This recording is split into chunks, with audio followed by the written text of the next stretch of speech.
세 차례에 걸쳐서 계시록 20장 1절부터 3절까지 말씀을 드렸고, 오늘부터는 20장 4절부터 6절까지 말씀을 살펴보도록 하겠습니다. 우선 큰 틀에서 말씀을 드리면, 계시록 20장 1절부터 6절까지 말씀은 전체가 천년 왕국을 다루고 있습니다. 그런데 이 천년 왕국이라는 이 복된 기간을 1절부터 3절까지 말씀에서는 지상을 바라보는 시각에서 서술한 것이고, 4절부터 6절까지는 이 같은 기간에 하늘 보좌 주변의 풍경을 거기에 초점을 맞춰서 서술한 것입니다. 그러니까 지난 시간까지는 천년 왕국의 지상에서의 흐름을 살폈다고 한다면, 이제부터는 이 천년 왕국 기간에 천상에서의 흐름은 어떤 것인지 이것을 살피게 된다, 그런 말씀이지요. 그리고 이 4절부터 6절까지 있는 말씀 중에 가장 중요한 낱말 하나가 첫째 부활이라는 것입니다. 그러니까 이 첫째 부활이라는 것이 무엇을 가리키는지, 또 이 첫째 부활을 경험하는 사람들이 어떤 복을 받을 수 있는지, 이것을 천년왕국의 천상적인 관점에서 우리에게 알려주시는데, 이 말씀을 통해서 예수 믿다 죽은 사람들이 죽은 그 직후부터 예수님의 재림 때까지 그 기간 동안 어디에서 어떤 모습으로 무엇을 하며 머물게 되는가 하는 것을 이 말씀 안에서 배울 수 있고, 또 그것을 확실하게 배우고 이해하고 나면 죽음이 전혀 두렵지 않을 것입니다. 세상에서 제일 무서운 것이 뭐니 해도 죽는 것 아니겠습니까? 조폭들이 칼부림을 하면서 설칠 때 사람들이 겁먹는 이유가 무엇입니까? 그것은 죽음의 공포 때문에 그런 것입니다. 그렇기 때문에 세상에서 가장 무서운 사람들은 죽기를 두려워하지 않는 사람, 다시 말하면 죽음에 대한 공포가 없는 사람, 이런 사람들이 세상에서 가장 담대한 사람들이라 이렇게 말을 할 수 있습니다. 우리 믿음의 선배들이 어쩌면 그렇게 그 참혹한 죽음의 고통을 견디면서 순교의 길을 걷게 되었는지 하는 그 이유를 이 말씀을 통해서 확인할 수 있습니다. 그동안에 우리가 살폈던 내용을 조금 기억을 되살리기 위해서 한 번 더 생각을 해보죠. 전천년설은 그 개념이 어떻다고 했습니까? 천년 전 재림설이라 그렇게 말씀드렸으니까 천년왕국보다 앞서서 재림이 이루어진다는 관점이라고 했습니다. 후천년설은 천년 후 재림설이라고 했습니다. 그리고 이것은 인류 역사에 대한 낙관적인 관점이라 그렇게 말씀을 드렸죠. 무천년설은 말 자체로 천년왕국이 없다는 뜻 같지만 사실은 문자적인 천년 개념이 아니라 이 천년왕국을 상징적으로 이해해야 된다는 입장을 취한다, 그렇게 말씀을 드렸고, 저는 여지껏 무천년설적인 관점에서 요한계시록을 살펴왔다고 말씀을 드렸습니다. 그렇게 할 수밖에 없었던 이유는 이 무천년설적인 관점을 채택할 때 비로소 계시록 부분이 전체적으로 조화롭게 짜 맞춰진다는 것을 알 수 있기 때문에 그렇다, 그렇게 말씀을 드렸죠. 한 가지 우리가 조심해야 될 것은 이 천년왕국설이 서로 다르다 해서 누구는 전천년설, 누구는 후천년설, 누구는 무천년설 이렇게 다르다 해서 다른 견해를 가진 사람을 함부로 이단 취급하면 안 된다 하는 말씀을 드렸습니다. 왜 그런가 하면 이 세 가지 설 모두 다 예수 그리스도의 재림을 전제하기 때문에 그렇다 하는 말씀을 드렸습니다. 신문 기자들이 기사를 쓰려고 할 때, 기자로서 훈련을 받을 때, 기자뿐만 아니라 모든 글 쓰는 사람들, 특별히 어떤 역사적 사실을 글로 정리하려는 사람들은 갖고 있는 가장 중요한 원칙이 소위 육하 원칙이라는 것이죠. OW1H라고 하는 누가 언제 어디서 무엇을 어떻게 왜 이것을 이렇게 집중적으로 거기에 입각해서 글 쓰는 훈련을 합니다. 성경을 다루는 사람들, 또 성경을 연구하는 사람들, 또 성경을 통해서 하나님의 말씀을 들으려고 그 말씀을 늘 묵상하는 사람들, 역시 이 기자들이 갖고 있는 이런 원칙을 중요하게 여겨야 된다는 것을 말씀드립니다. 한 사람의 설교자가 말씀을 가지고 설교 원고를 써나갈 때 언제나 이 육하 원칙이 중요하게 작동됩니다. 언제, 누가, 어디서, 무엇을, 어떻게, 그런데 그걸 왜 그렇게 했대? 이것을 따져가면서 묵상을 하게 되는 것이지요. 오늘 이 말씀 안에서도 우리는 이 육하 원칙에 입각해서 이 말씀을 살펴볼 수 있고, 그렇게 할 때 이 말씀의 의미를 더 잘 이해할 수 있습니다. 본문에 등장하는 보좌는 어디에 있는가? 그리고 그 보좌 위에 누가 앉게 되는가? 본문에서 말하는 첫째 부활이라는 것은 무엇인가? 또 이 천년이라는 것은 언제인가? 이 기간에 성도들은 어떻게 그리스도와 함께 다스린다는 것인가? 이와 같은 육하 원칙에 입각해서 오늘 이 말씀을 다룰 수 있게 된다는 것이죠.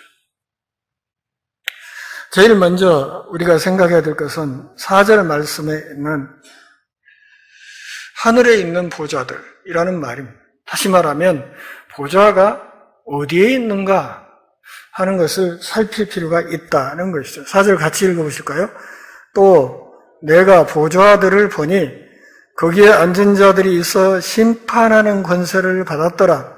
또 내가 보니 예수를 증언함과 하나님의 말씀 때문에 목배임을 당한 자들의 영혼들과 또 짐승과 그의 우상에게 경배하지 아니하고 그들의 이마와 손에 그의 표를 받지 아니한 자들이 살아서 그리스도와 더불어 1000년 동안 왕노릇한다. 이 보좌들이 어디 있는가? 신실한 그리스도인들이 1000년 동안 왕노릇한다고 했는데 그러면 이 보좌가 어디 있는가? 전천년설을 주장하는 사람들은 1000년 전 재림을 주장하기 때문에 재림과 동시에 이 보좌가 땅에 내려온다고 생각해요. 그렇기 때문에 그들은 이 보좌가 어디에 있다? 땅에 있다 이렇게 주장합니다. 오늘 본문에서 이 보좌가 하늘에 있다 이렇게 말을 하고 있는데도 굳이 그렇게 해석을 하려고 합니다. 왜? 재림과 동시에 그분의 보좌가 땅으로 내려왔기 때문에 그리고 땅에서 1000년 동안 왕노릇하게 될 것이기 때문에 그래야 한다는 것입니다. 그런데 좀 본문을 살펴보지요. 이 보좌가 땅에 있다는 말은 계시록에 딱 3번 그리고 더하기 2번 해서 5번 나옵니다. 그러니까 계시록의 보좌라는 말이 47번 등장하는데 그 47번 중에 3번 땅에 또 2번 재림 후에 땅에 이렇게 해서 5번 땅에 있다는 말을 제외하고 나머지 몇 번? 42번은 이 보좌란 말이 어디에 있다? 하늘에 있다고 얘기를 한다 그 말입니다. 요한계시록 2장 13절, 13장 2절, 16장 6장 10절 말씀을 보면 여기에 보좌는 하나님의 보좌가 아니고 사탄 혹은 짐승의 보좌가 지상에 있는 것으로 묘사된 것입니다. 그러니까 이것은 하나님의 보좌하고는 상관이 없지만 어쨌든 지상에 있다고 이야기는 되고 있습니다. 또 요한계시록 22장 1절과 3절 말씀을 보면 새하늘 새 땅이 온 뒤에 이 새하늘 새 땅에서 다스리기 위해 하나님의 보좌가 땅으로 내려온다는 관점에서 이 보좌가 땅에 있다고 말을 합니다. 그러니까 이 5곳을 제외한 나머지 계시록에 있는 42번의 보좌는 전적으로 이 보좌가 어디에 있다? 하늘에 있다고 이렇게 말을 하는 것이고 오늘 본문 역시 하늘에 있는 보좌를 말하고 있습니다. 거기에 순교자들과 예수 그리스도를 믿음으로 이 땅에서 핍박당하고 고난당하고 손해보고 고통을 겪었던 모든 사람들이 이 보좌에 주님과 함께 앉아서 왕노릇할 것이다. 이렇게 이야기를 하고 있습니다. 거기에 보면 그러면 이 보좌에 누가 앉는가? 20장 4절에 이야기가 있죠. 복음을 증거하다가 목배임을 당한 자들. 이게 누구예요? 순교자들이죠. 순교자들만 앉는 것이 아니라 누구도 그 다음에 또 그런 얘기가 있죠. 또 짐승의 표, 짐승이 주는 이 인을 받지 아니한 사람들도 이 보좌에 앉아서 왕노릇하게 될 것이다. 이렇게 말을 하고 있습니다. 분명히 여기에 있는 이 말씀은 앞서 나왔던 순교자들의 영혼과 아주 깊은 관계를 가지고 있습니다. 요한계시록 6장 9절 말씀을 보면 5번째 인이 열리면서 요한은 하늘에서 하나님의 말씀과 그들이 가진 증거로 말미암아 죽임을 당한 영혼들이 제단 아래에 있는 장면을 보았다고 이렇게 고백하고 있습니다. 그런데 이것을 계시록 20장 4절에서는 예수를 증언함과 하나님의 말씀 때문에 목배임을 당한 자들의 영혼 이렇게 표현했습니다. 그러니까 표현은 약간 차이가 있지만 결국 결론은 뭐예요? 이 사람들은 누구다? 순교자들이다. 예수 그리스도의 복음 때문에 그 복음을 증거하다가 순교한 사람들이라 이렇게 말하고 있는 것이고 6장 9절에 등장하는 이 인물들과 20장 4절에 등장하는 이 인물들이 결국은 같은 사람들이라는 것을 우리가 잘 알 수 있습니다. 그런데 5절에서 또 뭐라고 말합니까? 그 나머지 죽은 자들은 그 1000년이 차이까지 살지 못하리라 이렇게 말하고 이것이 첫째 부활이라 그렇게 말을 하고 있습니다. 그러니까 예수 그리스도를 증거하다가 고난을 당하고 급기야는 목이 잘려 죽든지 불태워져 죽든지 허리가 잘려 죽든지 간에 이 순교한 사람들이 지금 죽은 뒤에 어떻게 변화가 됐다는 거예요? 죽음과 동시에 하늘 보좌로 올려졌다는 말이에요. 그러니까 죽음과 동시에 하늘 보좌로 올려졌다. 그리고 오늘 본문에서는 이 하늘 보좌로 올려지는 이것을 일컬어서 무엇이라? 첫째 부활이라 그렇게 말을 하는 거예요. 첫째 부활. 더 정리하면 우리가 이 땅의 삶을 마치고 육체 호흡이 딱 끊어지면서 죽는 그 순간 하나님의 모든 백성들은 그 순간에 무엇을 경험하게 된다? 이 첫째 부활을 경험하게 된다는 것입니다. 그리고 나중에 예수 그리스도의 재림과 함께 오는 또 다른 부활이 있어요. 그렇기 때문에 예수 믿는 사람들은 한 번 죽고 2번 부활한다고 이야기를 신학자들이 하는 것입니다. 그러니까 육체의 죽음을 맞이하는 그 순간 성도들이 경험하는 것이 무엇이라? 그게 첫째 부활이라. 그런 말이에요. 그러면 이 천년은 언제인가 하는 이 문제에 대한 답을 계시록 20장 1절부터 3절까지 말씀을 우리가 연구하면서 대략 정리를 했습니다. 그리고 이 천년왕국을 해석할 때 여러 가지 입장이 있겠지만 저는 무천년설적인 관점에서 예수 그리스도의 초림, 그리고 그분의 십자가에서 죽으심과 부활, 승천 이후 재림 때까지 이 지상에서 지상교회를 통해 복음이 땅끝까지 힘차게 전파되는 이 기간을 상징적으로 천년왕국이라고 한다.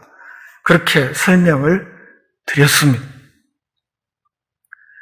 이 천년왕국 기간은 그러므로 현재적인 것이며 그리스도는 하늘에서 이 천년왕국 기간 동안 다스리는데 우리 피조물의 관점에서 볼 때는 하늘이 보이지 않기 때문에 땅과 하늘을 나누어서 생각할 수밖에 없는 것이지만 이 모든 것을 홀로 통제하고 다스리시는 그리스도의 입장에서는 지상의 천년왕국이나 하늘의 천년왕국이 사실은 굳이 구별할 필요 없이 하나로 지금 흘러가고 있는 것이다. 이렇게 말하는 것이고 우리 피조물의 이해를 돕기 위해서 요한은 지금 4절부터 6절까지 말씀을 기록하면서 이 천년왕국 기간에 하늘 보좌 주변에서는 무슨 일이 어떻게 일어나고 있는지를 우리에게 보여주고 그것을 잘 이해하고 그것을 알게 됨으로써 지상에서 이 천년왕국 기간 우리가 복음을 위해 수고하고 헌신하며 때로는 고난을 겪고 순교당한다 할지라도 이 일이 결국 어떤 결과로 나타나는가를 잘 알고 부디 믿음 안에서 힘을 얻고 용기를 내라고 우리에게 지금 말하고 있는 것입니다.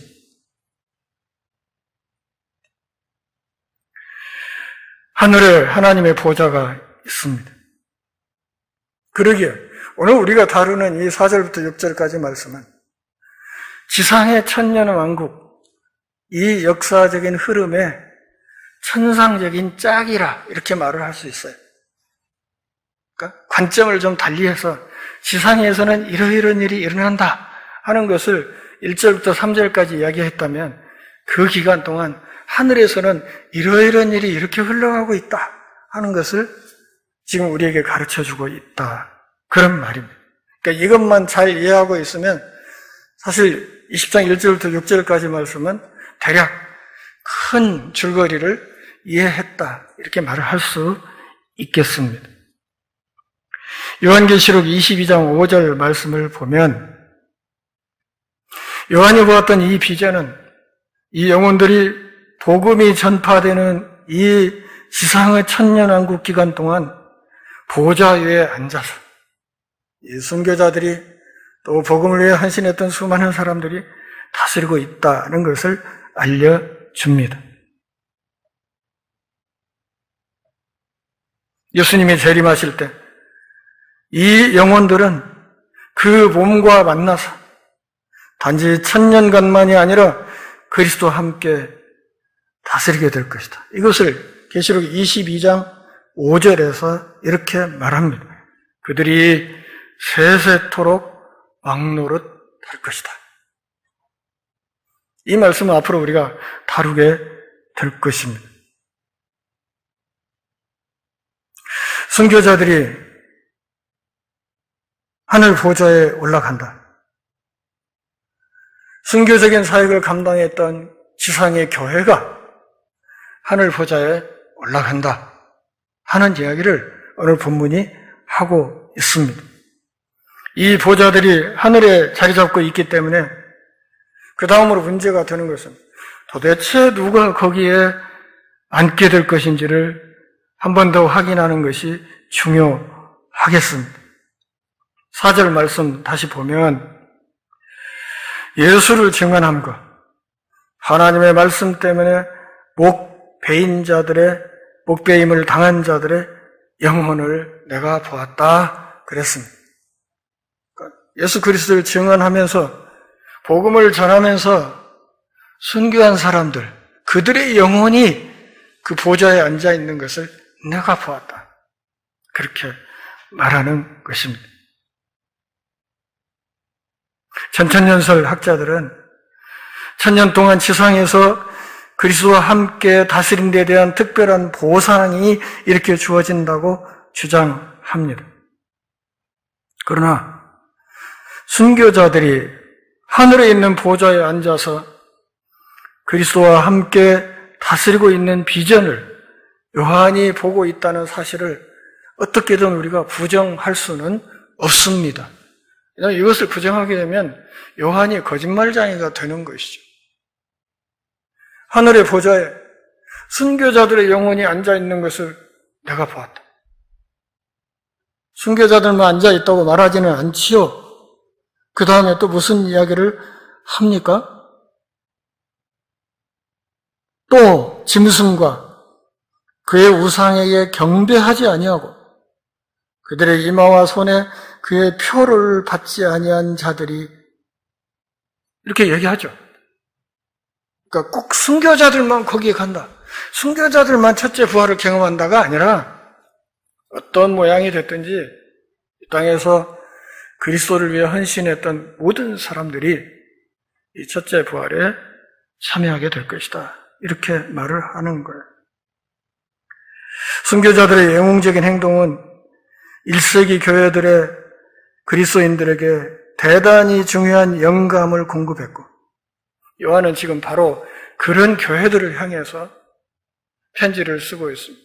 좀 우스운 얘기지만 1세기 당시의 기록들을 보면 이 순교자가 이렇게 영광스러운 길을 간다는 것을 알게 된 사람들이 어떤 사람들은 일부러 순교할 자리만 골라서 찾아다녔다는 이야기도 있습니다. 이것 또한 영적인 탐욕이죠. 그렇지 않습니까? 그러니까 어쩌다가 순교해야 되는 상황이 되면 하나님의 은혜로 하는 것이지만 굳이 나중에 더 큰 무엇을 영광을 차지하기 위해서 순교할 자리만 골라 찾아다니는 것도 웃기는 것 아니냐 그 말이죠.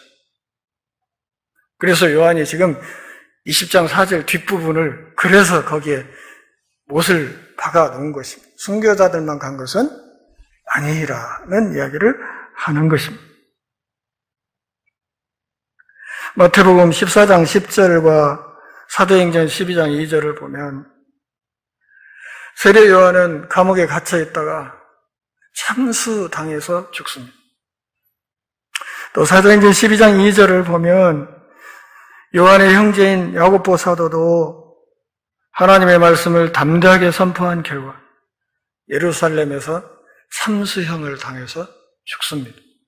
전승에 의하면.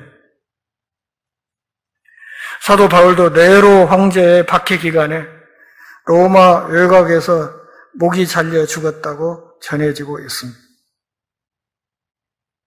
베드로와 그리스도의 형제인 야고보를 포함한 초기교회의 많은 기독교 지도자들이 오늘 보면 20장 4절에 있는 것처럼 예수님과 하나님의 말씀을 증거했기 때문에 여러 가지 모양으로 참혹하게 죽음을 당했습니다. 이 요한계시록이 쓰여질 무렵에는 12사도 중에 오직 사도 요한만 죽음을 당하지 않고 남아 있었기에 그는 반모섬에 추방당해 있는 상태에서 이 글을 쓰고 있습니다. 처음 계시록 말씀을 들은 사람들 가운데 다수는 가이사가 주님이다 하는 말을 로마 공직자들 앞에서 공공연히 고백하거나 황제의 신전에서 그 황제를 경배하기 위해 향을 태우는 것을 거절하고 오로지 그리스도만을 경배하면서 그들 자신의 증거를 죽음으로 인쳤습니다. 이런 그리스도인들에게 그들이 품고 있었을 분명한 의무는 이런 것이었을 것입니다. 이처럼 우리가 용맹스럽게 죽음까지 당하면서 당하는 이 고난이 정말 그럴 만한 가치가 있느냐? 정말 가치 있는 일에 우리가 목숨을 바치고 있느냐? 이것이었을 것입니다. 거기에 대한 대답을 지금 오늘 본문에서 요한이 주고 있는 것이죠. 이 땅에서 그들의 주님을 고백하고 세상을 떠난 모든 그리스도인들과 함께 이 영혼들이 하늘에서 예수님과 함께 다스리고 있다. 언제까지? 예수님 재림하실 때까지. 그러니까 죽음 이후에 중간기 상태를 지금 오늘 본문이 말하고 있는 것입니다. 그동안에 어떤 사람들은 영혼 수면설이라는 걸 배웠을 것입니다. 그러니까 죽으면 우리 영혼이 주님 품에서 잠자고 있다. 그렇게 배운 분들이 많이 있을 것인데 계시록에 비춰보면 이 이야기는 전혀 엉뚱한 이야기입니다. 그렇지 않고 신자들의 죽음과 동시에 무엇을?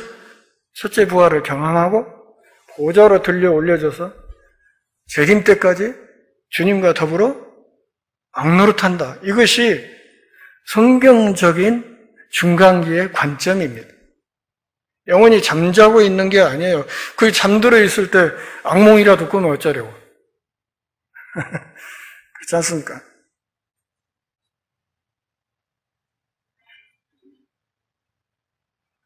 여기 낮은 땅에서 몇 년 동안의 고난과 거기 위에 있는 더 좋은 땅에서 1000년 동안 그리스도와 함께 다스리는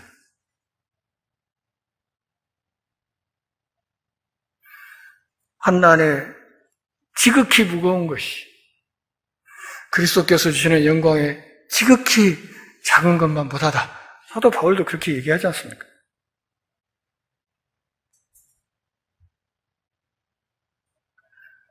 짐승과 그의 우상에게 경배하지 아니하고 그들의 이마와 손에 그의 표를 받지 아니한 모든 사람들, 다시 말하면 예수 믿으면서 어떤 모양으로든 희생하고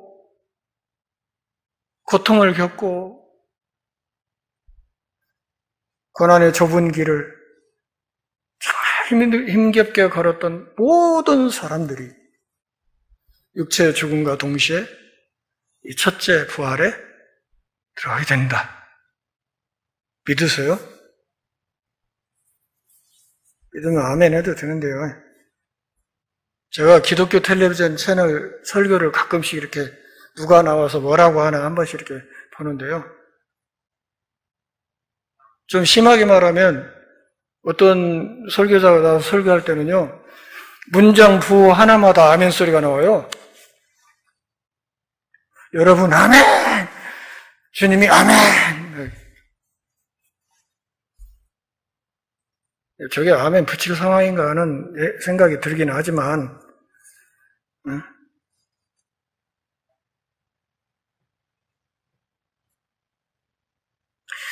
세상에서 가장 기쁘고 즐거운 이야기를 지금 하고 있는데 죽음 그까짓거 아무것도 아니라는 이야기를 지금 하고 있는데 죽으면 그분과 더불어 왕노릇하는 시간이 시작된다고 이야기를 하고 있는데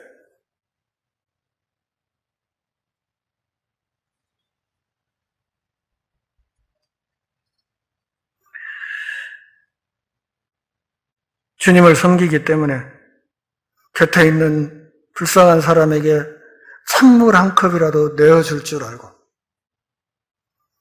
그렇게 주님의 가르침을 따라 살기 위해 평생 몸부림쳤던 모든 사람들이 이 땅의 삶이 끝남과 동시에 이 첫째 부활에 들어가게 되고 하늘로 들려 올려져서 그분의 보좌 주변에서 마찬가지로 보좌에 앉아서 재림 때까지 주님의 다스림에 동참하게 될 것이라는 이 이야기가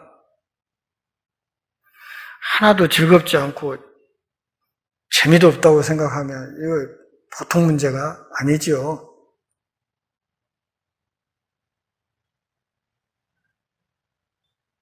그리스도를 향한 충성,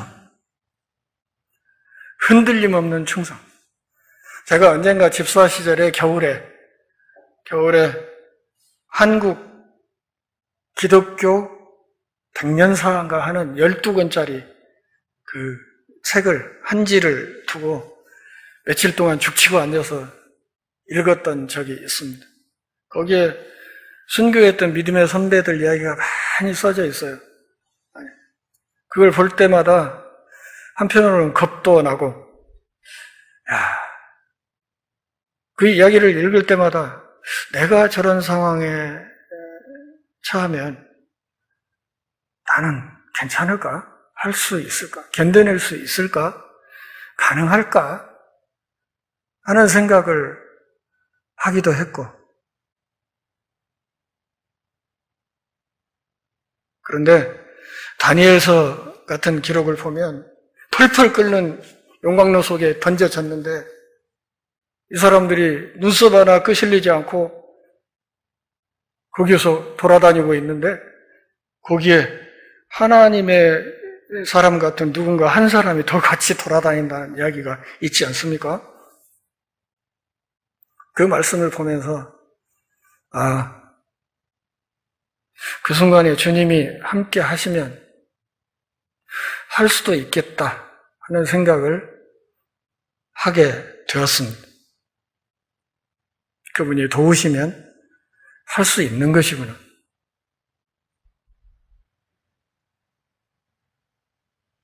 그러므로 오늘 본문이 이 땅에 지상교회에 던질 수 있는 질문은 정말 그분의 복음을 위해서 담대하게 고통을, 고난을 당할 수 있겠는가 하는 것입니다.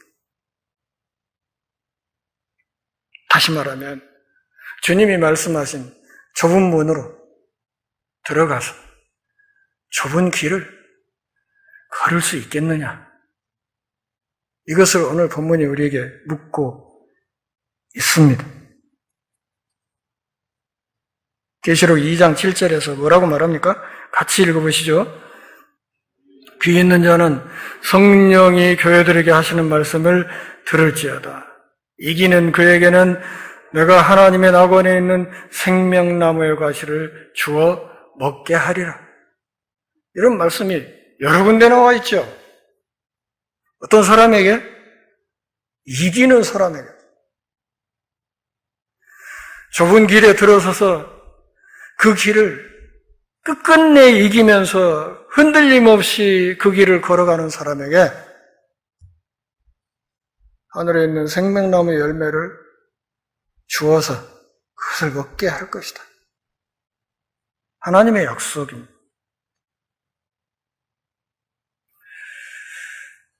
우리 기독교 역사에서 순교자 하면 누구를 떠올립니까? 의뢰? 주기철 목사님을 떠올리죠. 영화도 나왔습니다. 영화 속 한 장면. 신사를 참배하라고 그렇게 일본 경찰이 쪼아대도 도대체 들어먹질 않아요. 손톱을 뽑고 손톱 밑에 대창을 꽂아서 괴롭히고 발바닥을 찔러대고 못을 거꾸로 꽂아놓고 그 위를 걸어다니게 하고 온갖 참혹한 고문을 가해도 신사 앞에 머리를 숙이질 않습니다. 그래서 마침내는 주기철 목사를 한동안 물도 안 주고 굶겨 놓고 충분히 굶긴 다음에 앞에 그냥 상다리가 부러지게 진수성찬을 차려놓고 그리고 손을 딱 묶어서 밥상 앞에 앉혀놓습니다. 먹고 싶으면 고개를 숙여서 이 음식을 먹으라는 것이죠. 눈앞에 있는 이것을 그냥 고개 숙이고 먹으라. 근데 그 방 문 건너편 쪽에 일본 사람들이 신사를 세워놨어요.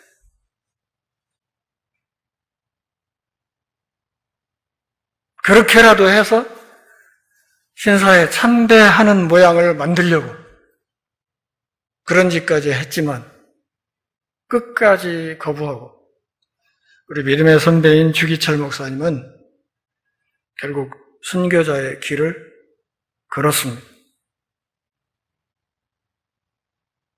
그리고 그렇게 지켜낸 복음이 오늘 우리에게까지 지금 전해 온 것인데, 그걸 생각해 보면 오늘 이 땅의 교회가 개독으로 욕을 먹는 우리의 이 현실이 너무 부끄럽지 않습니까?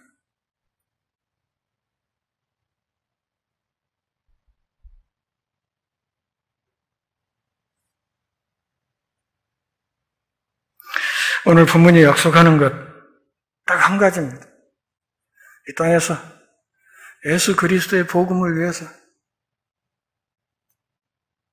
그 좁은 길을 끝까지 걸으면서 주어진 자신의 십자가를 끝까지 지고 순교하기까지 주님을 위해 헌신하고자 했던 사람들은